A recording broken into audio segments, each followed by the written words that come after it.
Hi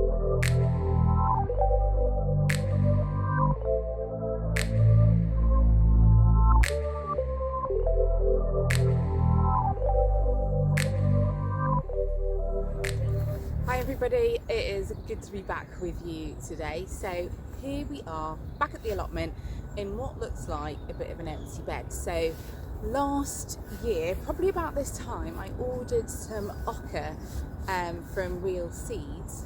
I planted them in this bed in about probably April, I think, and also in this planter here. And we're just going to have a look and see if we can find ourselves some ochre tubers. Now, I've never eaten them before. They're meant to taste mildly lemony, and if they're tasty, I will let you know, but I will try them out later today. So let's get harvesting.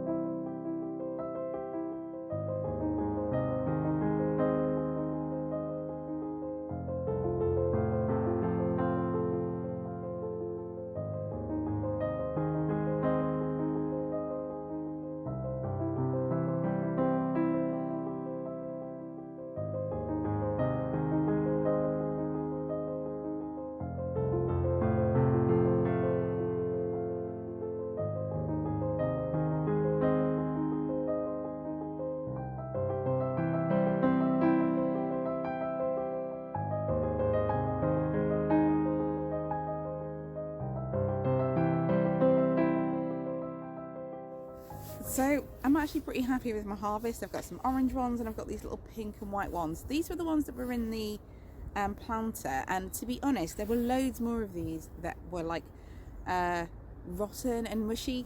Not entirely sure why. I don't think it can really be about moisture, because I would have thought that the ones in the planter would have dried out more. They're also quite a bit smaller, which might just be about the variety, I don't know. But yeah, I'm actually really happy with my harvest. I've got tons of ochre actually, from maybe, I think, 5 or 6 of these sorts of tubers, and I think I had only maybe 2 of those. But I've actually come out with a really good harvest, so I'm really happy about that. I will let you know how they taste. So if you follow me on Instagram, you'll find out there once I've cooked them. And yeah, we'll see. It feels like it's a really lovely time of the year to be able to harvest something right in the middle of winter when there's not very much around. So I'm actually feeling quite productive today. So lovely to have you with me today, and I'll see you next time. Bye.